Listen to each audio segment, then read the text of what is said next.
Olá pessoal, eu sou Alejandro Ortiz, sejam bem-vindos a mais uma atualização mensal dos principais destaques macroeconômicos do cenário doméstico e internacional. No mês de janeiro, ativos de risco ao redor do globo deram continuidade ao movimento de alta que viemos observando desde novembro, quando o Federal Reserve, Banco Central Americano, sinalizou que estaria discutindo cortes nas taxas de juros.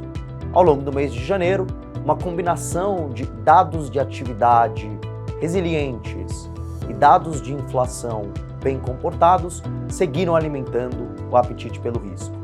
Isto ocorreu a despeito de uma clara sinalização do Banco Central Americano, em sua primeira reunião do ano, de que ele não pretende cortar a taxa de juros em sua próxima reunião em março.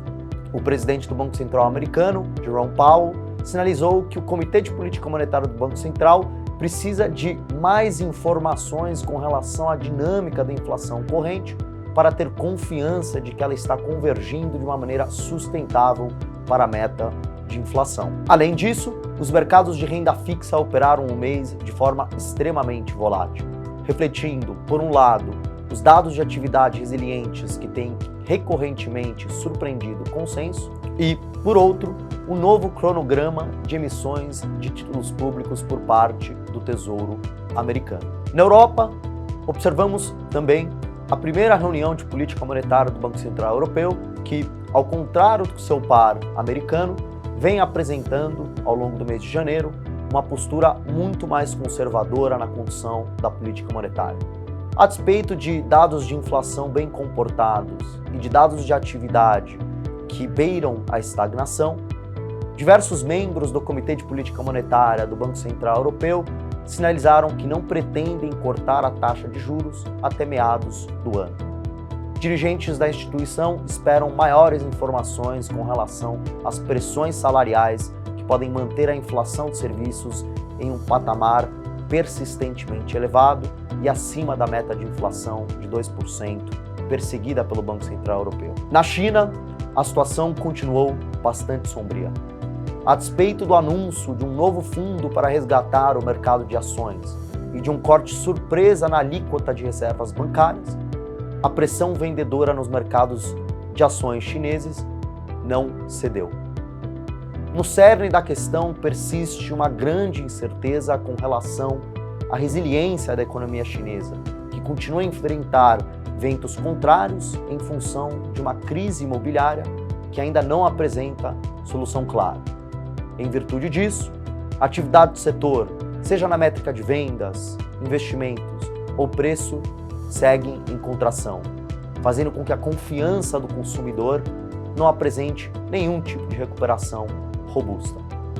Como já comentamos em alguns momentos, é difícil imaginar uma melhora contundente e persistente dos mercados chineses até que os desequilíbrios no mercado imobiliário sejam equacionados. Dito tudo isso, seguimos acreditando que a economia americana continuará apresentando uma resiliência que surpreenderá o consenso, registrando um crescimento acima de seu potencial e mantendo o Fed em alerta devido aos riscos que este tipo de crescimento impõe sobre a sustentabilidade do processo de desinflação. No Brasil, o comportamento do principal índice de ações foi na direção contrária, em grande parte refletindo a imensa volatilidade dos juros externos.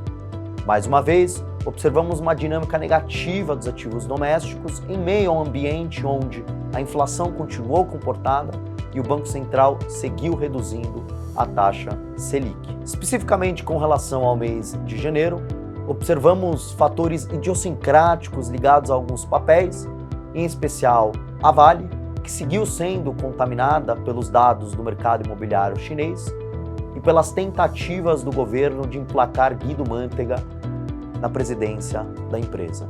Como comentado, domesticamente, a inflação seguiu comportada, apresentando importante descompressão no componente de industriais e alimentos, a despeito de alguma deterioração nos componentes ligados ao setor de serviços. Ainda assim, o Banco Central continuou com seu plano de voo de reduzir a Selic a passos de 50 pontos base, sinalizou a continuidade deste ritmo para as próximas duas reuniões mas manteve um tom relativamente conservador, pedindo serenidade neste estágio da desinflação que tende a ser mais lento e marcado por uma ancoragem apenas parcial das expectativas de inflação. No plano da política fiscal, não observamos desenvolvimentos relevantes, inclusive porque o Congresso Nacional ainda estava em recesso.